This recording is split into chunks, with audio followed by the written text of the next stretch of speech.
First ever factory outlet, Chandanagar, Mukunda Jewelers, opening soon. No making charges. నమస్కారం గురుగారు. నమస్తే అమ్మ. గురుగారు, చాలా మంది చెప్తూ ఉంటారు మేము ఎంత సంపాదిస్తున్నా మా దగ్గర డబ్బు నిలవట్లేదు అని చెప్పి. ఇప్పుడు ఆర్థికంగా మనం అభివృద్ధి అవ్వాలన్నా, వచ్చిన దానం మన దగ్గర నిలవాలన్నా మనం ఏం చేస్తే మంచిదంటారు? ఎలాంటి పనులు చేస్తే ఇంకొంచెం ఫైనాన్షియల్గా మనం సెటిల్ అవ్వగలుగుతాము? అంటే మనకి అద్భుతమైనటువంటి కొన్ని గ్రంథాలు ఉన్నాయి ఫైనాన్షియల్ ప్లానింగ్కి. ఆ ఫైనాన్షియల్ ప్లానింగ్ లేకపోవడమే చాలామందికి ఆర్థిక సమస్యలు. అవును. అంటే ఒకటి కర్మానుసారైన కొన్ని ఇబ్బందులు ఉన్న వాళ్ళు ఉన్నారు. వీళ్ళు 100%లో మనం చూస్తే 20-30% ఉంటారు. మిగిలిన 70% ఆర్థికంగా ఇబ్బంది పడుతున్నారు. అంటే వాళ్ళు ప్లానింగ్ లేకుండా చేసుకోవటం వల్లే ఇబ్బందులు జరగటం అన్నమాట. సో నాకు ఎట్లా అంటే దీనికి మనకు మంచి ప్రిన్సిపల్ ఉంది. ఫైనాన్షియల్గా బాగా ఎదగాలి అంటే ఏం చేయాలి అంటే, ఫస్ట్ మన ఫైనాన్షియల్గా ఎదగాలి అంటే మన రెస్పాన్సిబిలిటీస్ ఏంటి అనేది ఒక లిస్ట్ అవుట్ చేసుకోవాలి. నా కుటుంబ బాధ్యత ఏంటి, నా ఆరోగ్య బాధ్యత ఏంటి, నా వ్యక్తిగత బాధ్యత ఏంటి, అలాగే ఇవి కాకుండా అలాగే నా చుట్టూ ఉన్నటువంటి సమాజ బాధ్యత ఏంటి, పిల్లల బాధ్యత ఏంటి, ఇలా మనం ఒక డిసిప్లిన్గా బాధ్యత తీసుకొని దానికి నేను ఎంతెంత రెస్పాన్సిబిలిటీస్ ఉన్నాను, ఆర్థికంగానే కాదు అన్ని కోణాల్లో నేను చెప్తున్నాను. ఆ రెస్పాన్సిబిలిటీ అనేది తీసుకోగలిగితే, ఆ రెస్పాన్సిబిలిటీని రెగ్యులరైజ్ చేయగలిగితే, ఆ రెస్పాన్సిబిలిటీని నెక్స్ట్ లెవెల్ స్టెప్ రెగ్యులర్గా చేయగలిగితే, ఓకే, అది ఒక డిసిప్లిన్ యాక్షన్ కింద మారుతుంది. అప్పుడు ఒక ఆర్గనైజింగ్ వేలోకి వస్తుంది. అప్పుడు ఫస్ట్ ఏమవుతుంది, రెస్పాన్సిబిలిటీ, రెగ్యులారిటీ, తర్వాత ఆర్గనైజేషన్. ఎప్పుడైతే ఆర్గనైజింగ్గా వచ్చిందో ఈ మూడు ఎవరైతే పాటిస్తారో వాళ్ళకి ఫైనాన్షియల్ ప్రాబ్లమ్స్ ఉండవు. అంటే ఫర్ ఎగ్జాంపుల్, నేను మొన్న ఒకరు వచ్చారు నా దగ్గరికి ఆస్ట్రాలజికల్గా క్లయింట్ లాగా. వచ్చినప్పుడు ఆవిడ చాలా కాస్ట్లీ చీర కట్టుకున్నారు. అంటే అరౌండ్ చాలా అన్నమాట. నేను అన్నాను, వాళ్ళ ఫైనాన్షియల్ స్టేటస్ అంత ఉండి కట్టుకుంటే తప్పులేదు. ఆ అమ్మాయి నాకు బాగా తెలిసిన అమ్మాయి కాబట్టి నేను చెప్తున్నాను అనమాట. సో ఏంటి, స్థితికి మించినది అన్నమాట. నేను ఊరికి సరదాగా అడిగా, ఏ చీర ఎవరైనా ఈ కాలంలో ఒక 100-200 సార్లు ఎవరైనా చీరని కడుతున్నారా? లేదు, ఎవరు కట్టుకోలేరు కూడా. అవునా? ఏ డ్రెస్నైనా 100 టైమ్స్ వేస్తున్నారా? 100 టైమ్స్ ఎవరు వేయటం లేదు. 100 టైమ్స్ నువ్వు డ్రెస్ని రిపీట్ చేయాలంటే మినిమం ఆ డ్రెస్ని 6-7 ఏళ్ళు వాడాలి. అర్థమైందా? సో దానికి ఎంత కాస్ట్ పెట్టాలి నీ సంపాదనలో, దానికి నీ కాస్ట్ ఎంత, నీ 10,000 రూపాయల సంపాదన అనుకోండి, దానికి తగినట్టుగా పెట్టి, లేదా 1,00,000 రూపాయల సంపాదన అనుకోండి, దానికి తగినట్టుగా ఎంత కేటాయించాలి. ఇక్కడ కూడా నీ విచక్షణే. అవును. ఆ కేటాయింపు అనేది కరెక్ట్గా ఉంటే,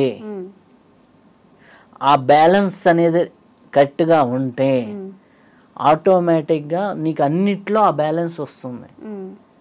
ఓకే, మొన్న నా దగ్గరకు ఒక అతను వచ్చాడు, 2 lakhs శాలరీ, 160 lakhs ఈఎంఐస్ ఉన్నాయి, 2 నెలలు జాబ్ పోయింది, విల కొట్టుకుంటున్నాడు. అంతే కదా. అర్థమైందా? అతను 1 lakh శాలరీకి ఈఎంఐలు ఉండి 1 lakh సేవింగ్ చేసుకుంటూ ఉండి ఒక 50,000 ఫ్యామిలీ ఖర్చు పెట్టుకుంటూ 50,000 పర్సనల్ సేవింగ్ ఉందనుకోండి, ఆటోమేటిక్గా అతని జీవితం ఎలా ఉంటుంది? పీస్ఫుల్గా వెళ్ళిపోతుంది. పీస్ఫుల్గా ఒక 4 నెలలు ఒక 6 నెలలు జాబ్ లేకపోయినా సేవింగ్లో అమౌంట్తో బ్యాలెన్స్ అవుతుంది. అవును. ప్రతి నెల అలా ఉండాలని లేదు కదా. మనకి కోవిడ్ లాంటి పరిస్థితులు వచ్చాయి. అప్పుడు సప్తగ్రహ కూటమి వచ్చేసి మనకి 2.5 years ఉంది. రేపు రాబోయే రోజుల్లో ఇంకా అంతకంటే పెద్దది వస్తుంది. 26th మిడిల్ నుంచి 31 వరకు చాలా దారుణమైన పరిస్థితులు ఉంటాయి. ఇట్లాంటి పరిస్థితుల్లో నువ్వు సేవింగ్ ఉన్న పర్సన్ అనుకోండి, ఇటువంటి పరిస్థితులు వచ్చినా ఏమీ కాదు. సేవింగ్సే లేని పర్సన్ అనుకోండి, ఏమవుతుంది? వాడి జీవితం విలవిల్లాడుతుంది. ఇక్కడ మనకి ఇవన్నీ ఫిజికల్ డైమెన్షన్లో కనిపించేవి. ఓకే, మనము చాలామంది అంటారు లక్ష్మీదేవిని ఉపాసిస్తే డబ్బులు బాగా వస్తాయి. మనకి రెమెడీస్లో కూడా చాలా చెప్తారు, ఇలా దీంతో పూజలు చేయండి, ఇది దీపం పెట్టుకోండి, ఉప్పు దీపం. ఓకే, అవన్నీ ఏం చేస్తుంది అంటే నీకు నీ సంపదని ఎలా ఖర్చు చేయాలో, ఎలా బ్యాలెన్స్ చేయాలో, ఎలా రెగ్యులైజ్ చేయాలో నేర్పించడానికి కావాల్సిన విచక్షణని బుద్ధిని ఇస్తుంది. ఓకే, నీకున్న సంపదని ఎలా బ్యాలెన్స్ చేసి రెగ్యులైజ్ చేసుకోవాలో ఇచ్చే ప్లానింగ్ని రావడానికి లక్ష్మీదేవి సహకరిస్తుంది. ఆ ఎన్విరాన్మెంట్ క్రియేట్ అవ్వడానికి కావాల్సిన ఇదిని ఇస్తుంది. ఓకే, అప్పుడు నీకేమవుతుంది? తెలియకుండానే ఆ ఫ్లోలో వెళ్ళిపోతూ ఉంటాం, సేవింగ్స్కి సేవింగ్ అవుతూ ఉంటుంది. అప్పుడు ఆ దానికోసం మన ఆరాధన, మన డివైన్ ఎనర్జీ కావాలి. ఆ డివైన్ ఎనర్జీని నువ్వు ధ్యానంలో సంపాదిస్తావా, చక్రాస్ యాక్టివేషన్లో సంపాదిస్తావా, లేకపోతే ఇంకొక పూజా విధానంలో సంపాదిస్తావా, తీర్థయాత్రలు చేసి సంపాదిస్తావా? ఎలా చేసుకో. మీకు అనాహత చక్రం, హృదయ చక్రం, మన షట్చక్రాల్లో హృదయ చక్రంలో మంచి ఎనర్జీ ఉంటే వారికి ఫైనాన్షియల్ ప్రాబ్లం అనేది ఉండదు. హృదయ చక్రం మంచిగా ఉండాలి అంటే వాడు బుద్ధి ఏముండాలి? చాలా ప్లెయిన్గా ఉండాలి. ఎవరితో మనం పోయి ఒక షాప్లో కొంటాం? ప్రశాంతంగా మాట్లాడే వ్యక్తి దగ్గరికి పోయి షాప్లో కొంటాం. మంచిగా పలకరించే వ్యక్తి దగ్గరికి పోయి వ్యాపారం. వాడు ఎక్కడి నుంచి మాట్లాడుతున్నాడు? హృదయం నుంచి మాట్లాడుతున్నాడు. అవునా? మృదు స్వభావి, మృదువుగా మాట్లాడే వాళ్ళ దగ్గరికే వ్యాపారం జరుగుతుంది. లక్ష్మీదేవి కూడా అక్కడికే వెళ్తుంది. నువ్వు నీ ఇంట్లో ఎంత మృదుంగా ఉన్నావు, మృదుత్వంగా ఉన్నావు, నువ్వు ఎంత ఉన్నావు, నీ ఇంట్లో లక్ష్మీదేవి స్వరూపమైనటువంటి తత్వాలకి విలువనివ్వకుండా నువ్వు జీవన విధానం ఉండి నాకు లక్ష్మీదేవి కావాలంటే, ఒకరు వచ్చారు ఇంటికి, మంచినీళ్ళు ఇవ్వాలి, నువ్వు కూర్చొని పట్టించుకోలేదనుకోండి, ఏమవుతుంది? వాడు దప్పికతో వెళ్ళిపోయాడు బయటికి అనుకోండి, అక్కడ వాటర్ అనే ఎలిమెంట్ వీక్ అయింది. లక్ష్మీదేవి వనరుల్లో వాటర్ అనేది ఒకటి. నువ్వు మంచినీళ్ళు తాగేటప్పుడు దాన్ని ప్రేయర్ చేసుకొని హ్యాపీగా నాకు ఆర్థిక వృద్ధిని పెంచు, నాకు మానసిక ప్రశాంత పెంచు అని వాటర్ని పట్టుకొని ప్రేయర్ చేసుకొని కానీ తాగితే నీ బాడీని హీల్ చేసే తత్వం దాంట్లో ఉంది. అదే దాన్ని తిడుతూ తాగామనుకోండి, ఎంబడి ఇరిటేషన్ తెచ్చే తత్వం కూడా వాటర్కు ఉంది.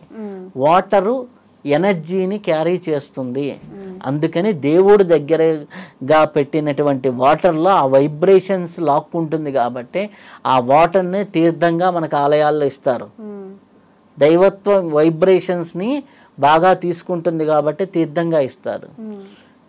ఎప్పుడైతే ఫైనాన్షియల్ డిసిప్లిన్ లేకపోతే, ఎప్పుడైతే నువ్వు నిత్య జీవితంలో ఒక ఆర్గనైజింగ్ లేకపోతే లక్ష్మీదేవి తత్వం అనేది నీ ఇంట్లోకి ఉండదు. లక్ష్మీదేవి తత్వం అనేది లేకపోతే నువ్వు ఎన్ని లక్ష్మీ పూజలు చేసినా, ఎన్ని యజ్ఞాలు చేసినా, ఎన్ని కుబేర హోమాలు చేసినా, ఎన్ని కుబేర దీపాలు, ఆకాశ దీపాలను వెలిగించినా, ఉప్పు దీపాలను పెట్టినా, బంగారు పూలతో లక్ష్మీదేవికి పూజ చేసినా ప్రయోజనం లేదు. కాబట్టి నీలో ఆ తత్వాన్ని నింపుకొని ఆ తత్వంతో నువ్వు జీవిస్తున్నప్పుడు ఆటోమేటిక్గా వాళ్ళని చూడంగానే మనకిస్తుంది. చూడంగానే అమ్మాయిని చూడరా లక్ష్మీదేవి లాగా ఉంది, ఆ ఇంట్లో లక్ష్మీదేవి ఖచ్చితంగా వస్తుంది. ఇంట్లో క్లీన్గా లేకుండా, నీట్నెస్గా లేకుండా ఎలా పడితే అలా ఉంటే ఆ ఇంట్లోకి లక్ష్మీదేవి ఎలా వస్తుంది? లక్ష్మీదేవి అడుగు పెట్టడానికి వీలుగా మన ఇల్లు, మన వాతావరణము, మన మనస్సు, మన పరిసరాలు అంత శుచిగా, అంత వైబ్రేటెంట్గా మనం జీవిస్తూ ఉంటే ఆటోమేటిక్గా ఆ ఇంట్లో ఎప్పుడూ లక్ష్మీ ఉంటుంది, అమ్మవారు ఉంటారు. ఎప్పుడైతే నువ్వు తిట్టుకుంటూ కొట్టుకుంటూ ఉన్న ఇళ్లల్లో, ఏడ్చే ఇళ్లల్లో, ఆడపిల్లల్ని ఏడ్పించే ఇళ్లల్లో లక్ష్మీదేవి ఉండమంటే ఎక్కడ ఉంటుంది? మనమే ఇప్పుడు ఫర్ ఎగ్జాంపుల్ ఒకరింటికి వెళ్ళాం, వాళ్ళు మనకు తెలిసిన బంధువులే, వాళ్ళు వైఫ్ అండ్ హస్బెండ్ ప్రతి ఒక్కదానికి కొట్టుకుంటున్నారు, వాళ్ళ ఇంట్లో 2 రోజులు ఉండబుద్ధి అవుతుందా? లేదు, ఎప్పుడెప్పుడు వచ్చేద్దాం అనిపిస్తూ ఉంటుంది. మన పని చూసుకొని ఇక్కడి నుంచి బయటపడదాం రా అన్నట్టుగా ఉంటుంది. రెండోసారి ఆ ఇంట్లోకి వెళ్ళబుద్ధి అవుతా? మనిషిగాని ఇలా అనిపిస్తే దేవత ఏమంటుంది? అర్థమైందా?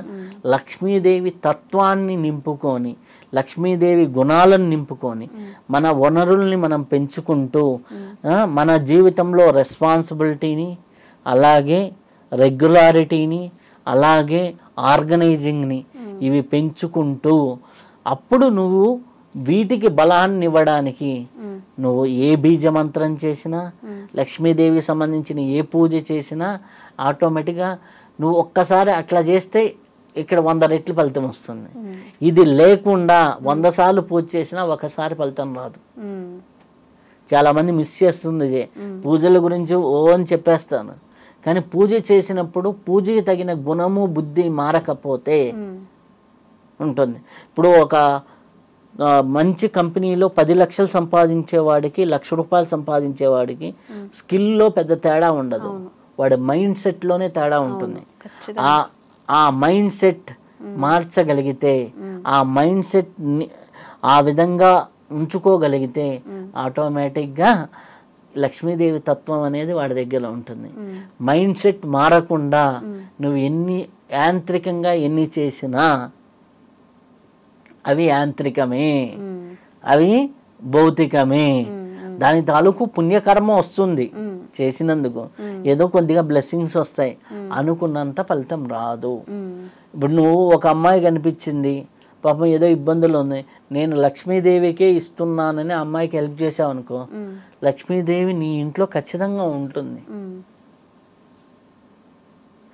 నీ ఇంట్లో మీ ఆవిడ్ని లక్ష్మీదేవి లాగా చూడకుండా, మీ యొక్క కూతుర్ని వాళ్ళని లక్ష్మీదేవి లాగా చూడకుండా, మా ఇంట్లో లక్ష్మీదేవి రావాలి అంటే రాదు. ఎందుకంటే వాళ్ళ ఇంట్లో అబ్బా ఆ అబ్బాయిని చూడు, ఇప్పుడు మామూలుగా మనకి ఎవరైనా ఒకరింట్లో ఇస్తే వాళ్ళ అక్కని ఎలా చూసుకుంటున్నాడు, వాళ్ళ అమ్మని ఎలా చూస్తున్నారు, ఆ అబ్బాయికి మన అమ్మాయిని ఇస్తే బాగుంటుంది ఉంటుంది. అలాగే లక్ష్మీదేవి కూడా ఫీల్ అయ్యే తట్టుగా, అంటే ఆ ఇంట్లో ఉంటే వెళ్ళాలరా అనిపించే విధంగా నీ జీవన విధానం ఉండాలి. అలా నీ జీవన విధానం రెగ్యులైజ్డ్గా ఉన్నప్పుడు నువ్వు ఒక్క పుష్పం పెట్టినా లక్ష్మీదేవికి నేను వచ్చేస్తున్నాను వచ్చేస్తుంది. లేదు, నువ్వు 108 బంగారు పుష్పాలు పెట్టినా నీ జీవన విధానం సక్కంగా లేకపోతే ఆటోమేటిక్గా ఫలితం అనేది చాలా తక్కువగా ఉంటుంది. ఇది తెలుసుకొని లక్ష్మీదేవి తత్వాన్ని అర్థం చేసుకొని, లక్ష్మీదేవి యొక్క ఇదిని అర్థం చేసుకుంటే నీ జీవితంలో ప్రతి వనరు లక్ష్మి, మనం పీల్చే గాలి లక్ష్మిని, మనం నడిచే ఈ భూమి లక్ష్మిని, మనము చూసే ప్రతి ప్రకృతి లక్ష్మిని, ప్రతి వనరు లక్ష్మిని, మనకు కలిగే ప్రతి ఆనందము లక్ష్మిని, అదన్నిటినీ నేను లక్ష్మీతత్వాన్ని నిరంతరం ప్రతి క్షణం అనుభవిస్తున్నాను అన్నప్పుడు ఇంత మించిన లక్ష్మీ ఆరాధన లేదు. ఆ ఆరాధనతో జీవిస్తూ ఉంటే వాడికి ఎప్పుడు లక్ష్మీదేవితో కొరవ ఉండదు. గురుగారు లలితా పారాయణం చేస్తూ ఉంటారు, అలాగే గాయత్రి మంత్రం పఠిస్తే మంచిది అంటూ ఉంటారు. చాలా మందికి ఉన్న సందేహం ఏంటంటే అసలు ఆడవాళ్ళు గాయత్రి మంత్రం చదవచ్చా? కొంతమంది చెప్పేది ఏంటంటే చదవకూడదు అని చెప్తున్నారు. అసలు గాయత్రి మంత్రం చదివితే ఎలాంటి ఫలితాలు కలుగుతాయి? ఎవరెవరు గాయత్రి మంత్రాన్ని పఠించవచ్చు? మీకు అద్భుతమైన గ్రంథం గురించి నేను చెప్తా. గాయత్రి మహావిజ్ఞానం, పండిత శ్రీరామ శర్మాచార్య గారు రాసినటువంటి 3 వాల్యూమ్స్ ఉన్నాయి. ఆ గ్రంథాన్ని చదివిన వాళ్ళకి ఈ డౌట్లు ఏవి ఉండవు. ఓకే, ఎందుకు అంటే గాయత్రి అనేది మగవాళ్ళకే కాదు, మీకు నార్త్ ఇండియా సైడ్ వెళ్తే మన జంజాలు వేసుకుంటారు కదా బ్రాహ్మిన్స్, వీళ్ళు ఆడవాళ్ళకు కూడా జంజాలు ఉంటాయి తెలుసా? మనకు సౌత్ ఇండియాలో ఉండవు, నార్త్ ఇండియాలో ఉంటాయి. ఎందుకు ఉండవు అంటే దీంట్లో చరిత్రలో చాలా పెద్ద స్టోరీ ఉంది. మనకి ఇటుపక్క అంతా కూడా ఈ రాష్ట్రాల్లో ముస్లిం పాలన ఎప్పుడైతే వచ్చిందో, ఢిల్లీ ఈ కింది భాగంలోకి వచ్చినప్పుడు, ఆ ముస్లిం పాలన వచ్చినప్పుడు జంజాలు వేసుకునే వాళ్ళందరికీ శిస్తు కట్టాలి అనేది వచ్చేది. అప్పుడు శిస్తు కట్టడానికి వెళ్ళినప్పుడు అప్పుడు ఆడవాళ్ళు ఎవరైతే మంచిగా ఉంటారో వాళ్ళని లాక్కొని వెళ్ళిపోయేవాళ్ళు. ఓకే, సో జంజం వేసుకుంటే ఇంత ప్రాబ్లమా అని ఎక్కడైతే ఇబ్బంది ఉంది అనే ప్రాంతం అప్పుడు జంజాలు తీసేశారు. 16th సెంచరీకి ముందర ఉండేది. మీకు కావాలంటే మీరు చూడండి, ఏ అమ్మవారి పూజలో కూడా మనం యజ్ఞోపవీతం మంత్రం చెప్పకుండా చెప్పం. అవును కదా. అప్పుడు యజ్ఞోపవీతం ఆడవాళ్ళకి లేకపోతే అమ్మవారి పూజల్లో కానీ ఎక్కడా కూడా యజ్ఞోపవీతం చెప్పకూడదు కదా. షోడశ మన 16 సంస్కారాలు, పుట్టుక నుంచి చనిపోయే వరకు 16 సంస్కారాలు ఉన్నాయి. 16 సంస్కారాలే అంటారు. లేడీస్కి 15 సంస్కారాలు అనరు కదా. ఎందుకు? యజ్ఞోపవీతం లేదని చెప్పాలి కదా. 16 చెప్తారు సంస్కారాలు. ఎందుకు అంటే కాలగర్భంలో అది అప్పుడున్న కాలమాన పరిస్థితుల వల్ల తీసేశారు. కానీ నార్త్ ఇండియాలో చాలా ప్రదేశాల్లో యజ్ఞోపవీతం ఉంది, గాయత్రి ఉపదేశం ఉంది. ఆడవాళ్ళకి కూడా జంజం వేస్తారు. కానీ మన సౌత్ సైడ్ అయితే అది లేదు. కాకపోతే స్త్రీలు అన్నప్పుడు మనకి గార్గి దగ్గర నుంచి కానీ సావిత్రి అమ్మ అంటే సతీ సావిత్రి గారి నుంచి ఎంతో మంది మహాసాధ్వీమణులు గాయత్రి ఉపాసన చేసిన వాళ్ళే. ఓకే, గాయత్రి స్త్రీతత్వమే. కాకపోతే ఏంటంటే గాయత్రి విశ్వశక్తిని ఈజీగా అబ్జర్వ్ చేసుకుంటుంది. ఆ విశ్వశక్తి వచ్చినప్పుడు వీళ్ళు హ్యాండిల్ చేసే సామర్థ్యం కూడా ఉండాలి. అంటే హ్యాండిల్ చేసే సామర్థ్యం అంటే నీకు పవర్లో మనకి హీటర్ పెట్టాం, వాటర్లో పెట్టాం, అది ఎట్లా పోయి ఎట్లా పట్టుకుంటే షాక్ కొడుతుంది. ఇలా షాక్ కొడుతుంది అని తెలిసినప్పుడు తెలిసి తెలియక ఎందుకు చేస్తారా అనేసి ముఖ్యంగా ఆడవాళ్ళని గాయత్రి చేయొద్దు అని కొంత ప్రచారం అయితే జరిగింది. అది తర్వాత మూఢ విశ్వాసంగా మారిపోయింది. ఎలా చేయాలో ఎడ్యుకేట్ చేయాల్సిందే పోయి అసలు చేయకూడదు అనేది వచ్చేసింది. అయితే ఎందుకు అంటే గాయత్రి మంత్రం అనేది ఊర్ధ్వరేతస్సు ప్రక్రియ. ఊర్ధ్వరేతస్సు అంటే మన శరీరంలో ఉన్నటువంటి ఎనర్జీస్ని బ్రెయిన్కి తీసుకెళ్లేటటువంటి ప్రక్రియ. స్త్రీలలో వచ్చేటటువంటి ఈ నెలసరి ఈ ప్రాబ్లమ్స్ అన్నీ కూడా అధోరేతస్సు ప్రక్రియ. ఈ అధోరేతస్ ఎప్పుడైతే కిందకి ఉంటుందో అప్పుడు అట్లాంటి సమయాల్లో చేసినప్పుడు ఆటోమేటిక్ కొద్దిగా డిస్టర్బెన్సెస్ క్రియేట్ అయ్యేదానికి అవకాశం ఉంది, ఎనర్జీస్. దానివల్ల ఎక్కువ సఫర్ అయ్యేదానికి ఆస్కారం ఉంది. కాబట్టి గాయత్రిని చెయ్యొద్దు అనేది ఇది. అంటే కొన్నిసార్లు చేయొద్దు అనే కన్ఫ్యూజన్ ఎందుకు, ఆడవాళ్ళు చేయకండి అనేది పెద్దవాళ్ళు చెప్పుకుంటూ వచ్చారు. కానీ గాయత్రి చేయటం వల్ల ఏంటంటే సూర్యునితో కనెక్టివిటీ వస్తుంది. సూర్యునితో ఎప్పుడైతే కనెక్టివిటీ వచ్చిందో సన్ ఎనర్జీ మన బాడీలోకి రావటం వల్ల ఆటోమేటిక్గా ఏమవుతుంది అంటే వారికి కావాల్సిన ఆరోగ్యం ప్రాప్తిస్తుంది, వారికి కావాల్సినటువంటి కీర్తి ప్రతిష్టలు గుర్తింపు వస్తుంది, వారికి కావాల్సినటువంటి అన్నీ కూడా లభించడం అనేది జరుగుతూ ఉంటుంది. 24 అక్షరాల గాయత్రి మంత్రంలో 24 అక్షరాలు ఎవరైతే చేస్తారో వారికి చాలా అద్భుతమైన ఫలితాలు ఉన్నాయి. అలాగే ఆ 24 అక్షరాలు పెద్ద పెద్ద యోగులు దాన్ని 32 అక్షరాలుగా చేస్తారు. అలాగే నవార్ణవ గాయత్రి అని ఉంది. అలాగే గాయత్రి మంత్రానికి ఆవుతులు కలుపుకుంటే సావిత్రి మంత్రంగా ఉంది. ఓకే, గాయత్రిని ఎన్నో రకాలుగా ఉపయోగించవచ్చు. ఓకే, చాలా మందికి ఇది తెలియదు. కానీ ఆ గాయత్రి శక్తిని వాడుకోవడం మటుకు చాలా మంచిది. గాయత్రి శక్తి వాడటం వల్ల సూర్యశక్తి మనిషి శరీరంలోకి ప్రవేశించడం వల్ల జరిగే ప్రయోజనం ఏంటి అంటే వారి బుద్ధి పెరుగుతుంది. బుద్ధి ఎప్పుడైతే పెరుగుతుందో ఆటోమేటిక్గా ఏమవుతుంది, సద్బుద్ధితో ఆలోచిస్తారు. సద్బుద్ధితో ఆలోచించినప్పుడు వారికి ఏమవుతుంది, విచక్షణ వివేకము అనేది ఎక్కువగా ఉంటాయి. విచక్షణ వివేకం ఎప్పుడైతే ఎక్కువ అవుతాయో ఆటోమేటిక్గా ఏది చెయ్యాలి ఏది చేయకూడదు అనేటటువంటిది వస్తుంది. ఇప్పుడు ఫర్ ఎగ్జాంపుల్ ఒక స్కూల్ దగ్గరికి వెళ్ళారు, ఎవరో బాగా అందరూ కలిశారు, ఫ్రెండ్స్ అందరూ 10th క్లాస్ ఇంటర్మీడియట్ సిగరెట్ తాగుదాం అన్నారు. వీడు బుద్ధి ఏమనాలి? వద్దు అని చెప్పాలి. మనసు ఏమంటుంది? ఎలా ఉంటుందో అంటుంది. మనస్సు ఎలా ఉంటుందో అని టెంప్ట్ చేస్తుంటుంది, బుద్ధి వద్దంటుంది. దేనికి ఎనర్జీ ఎక్కువ ఉంటే అది పనిచేస్తుంది. అందుకనే చిన్నప్పటి నుంచి వాళ్ళకి సాధన చేస్తూ ఉంటే ఈ బుద్ధి అనేది పెరుగుతూ ఉంటుంది. ఎంత బుద్ధి పెరుగుతూ ఉంటే వాళ్ళకి ఈ లోభత్వంలోకి పడరు, ఎటువంటి చెడు అలవాట్లోకి పడరు, ఎటువంటి తత్వంలోకి పడరు.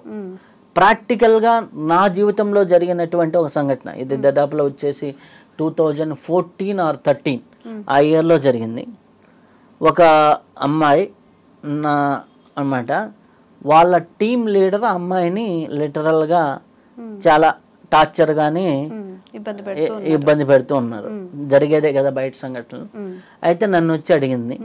నన్ను వచ్చి అడిగితే నాకు బాగా తెలుసు అనమాట. తెలుసు అయితే నేను ఉండేసి గాయత్రి చేసుకో అన్నా. నేను ఏదో హెల్ప్ చేస్తాను, ఏదో మాట్లాడతాను అని అనుకుంది. నేను గాయత్రి చేసుకో అనేసరికి తను ఏమైపోయింది, ఉన్నట్టుండి షాక్ అయిపోయింది. షాక్ అయిపోయి నేను చేయను అది ఇది అని వెళ్ళిపోయింది. తర్వాత ఎప్పుడో వారం రోజులకి నువ్వు చెప్పినావు కదా, ఎట్లో చేస్తాను. నేను రోజుకి 1000 సార్లు, అమ్మాయికి ఉన్న ప్రాబ్లం ప్రకారం రోజుకు 1000 సార్లు, అమ్మాయికి కొద్దిగా అలవాటు ఉంది, రోజుకి 1000 సార్లు చేయమని చెప్పాను. సహస్ర గాయత్రి చేయమని. సహస్ర గాయత్రి చేయటం మొదలుపెట్టిన తర్వాత ఫస్ట్ 3 డేస్కి ఆ అబ్బాయి రోజు ఎట్లా అంటే తను ఎవరైతే టీం లీడర్ ఉన్నారో ఈ పని చేయలేదేంది ఆ పని చేయలేదేంది కావాలని అందరి ముందర తిట్టడం. ఈ 3 డేస్కి అది అయిపోయింది. నెక్స్ట్ 3 డేస్ చేసిన తర్వాత 6th డేకి ఏమైపోయింది అంటే అసలుకి ఈ అమ్మాయి ఒకటి ఉంది అనేది పట్టించుకోవటంలా. 9th డే ఎప్పుడైతే ఈ అమ్మాయి 9 రోజులు నేను చేయమని చెప్పాను, 9 రోజులు చేసిన తర్వాత 9th డే ఎవరైతే ఉన్నారో అతనే వచ్చి ఏమన్నారు అంటే గత 3 రోజుల నుంచి నీ ఫేస్ గమనిస్తున్నా, మా అమ్మ కనిపిస్తుంది నీ ఫేస్లో అన్నారు. అంటే ఈమె ఎవరిని ప్రైజ్ చేసింది? Universal mother. ఆ మదర్లీ ఎనర్జీ ఈమెలోకి వచ్చేసింది. ఇప్పుడు రోడ్డు మీద నువ్వు వెళ్తున్నావు, మా అక్కలాగా ఉందిరా అని భావన కలిగింది అనుకోండి, నీకు సేఫే కదా. మనం నా అమ్మలాగా ఉందిరా అని భావన కలిగితే సేఫే కదా. ఓకే. ఆ అబ్బాయి ఆ తర్వాత ఎవరైతే ఇబ్బంది పెట్టారో ఈ అమ్మాయి ఒకరు అదే కంపెనీలో ఇష్టపడితే వాళ్ళిద్దరు ఇంటికి వెళ్ళి మాట్లాడి పెళ్ళి చేసి ఇప్పుడు వాళ్ళని ఆస్ట్రేలియాలో అదే కంపెనీలో పంపించారు. ఇప్పుడు ఆస్ట్రేలియాలో ఉంటున్నారు వాళ్ళు. ఓకే. పెళ్ళి 6 సంవత్సరాలు 5 సంవత్సరాలు అయింది అమ్మాయికి. ఇదే నేను అరౌండ్ 10 years బ్యాక్ ఎక్స్పీరియన్స్. ఇప్పుడు నువ్వు చెప్పు, ఈ అమ్మాయిలో గాయత్రి అవసరమా కాదా? అవసరమే గురువుగారు. ఎలా చేస్తే ఇది అవసరము అంటే కొన్ని నియమాలు పాటిస్తూ వాళ్ళకి మంత్లీ ఇబ్బందులు ఉన్నప్పుడు చేయకుండా గాయత్రి పారాయణ సిన్సియర్గా చేసుకుంటే వాళ్ళకి ఆ డివైన్ మదర్ ఎనర్జీ వస్తుంది. డివైన్ మదర్ ఎనర్జీ ఎప్పుడైతే వస్తుందో వాళ్ళకే విచక్షణ పెరుగుతుంది. ఎలాంటి డ్రెస్ వేసుకోవాలనో, ఎలాంటి ఉండాలనో, ఎలాంటి అపీరెన్స్ ఉండాలనో వాళ్ళకి బుద్ధి విచక్షణ వివేకాన్ని పెంచగలిగితే ఆటోమేటిక్గా అద్భుతమైనటువంటి ఫలితాలు, అద్భుతమైనటువంటి ఇది క్రియేట్ అవుతుంది. లేదు అంటే మనస్సు చెప్పినట్టు మనసు మాయలో కొట్టుకొని పోతారు. మనసు మాయలో ప్రపంచం కొట్టుకుపోతుంది. విచక్షణ అనేది మనకు ఉంటే ఒరే బాబు దాంట్లోకి వెళ్తే మనం నష్టపోతాం. అంటే గురుగారు అందరూ మీ దాకా వచ్చి సమస్య చెప్పుకోలేకపోవచ్చు. అంటే వాళ్ళకి పర్సనల్ లైఫ్లో ఏవైనా ఉండొచ్చు. జనరల్గా గాయత్రి మంత్రం అనేది అందరూ ఇంట్లో పఠనం చేసుకోవడానికి ఎన్నిసార్లు చేస్తే మంచిది అంటారు? ఏ టైంలో చేస్తే మంచిది? ఎన్నిసార్లు ఎక్కువ చేసుకుంటే అంత మంచిది. చాలామంది అంటారు 3 సార్లు చేస్తున్నాం, లేకపోతే 24 సార్లు చేస్తున్నాం. 24 సార్లు చేస్తే మంచిదే. నీకు మామూలుగా మనం మొబైల్ తీస్తే ఇట్లా పైకి కిందకి స్క్రోల్ చేస్తే పైకి కిందకి స్క్రోల్ చేస్తే మనకు 15 నిమిషాలు అయిపోతుంది. అవును. సో నేను మొన్న ఒక హైలీ బిజియెస్ట్ పర్సన్స్ ఎవరు, ఐఏఎస్ ఆఫీసర్స్, అవును.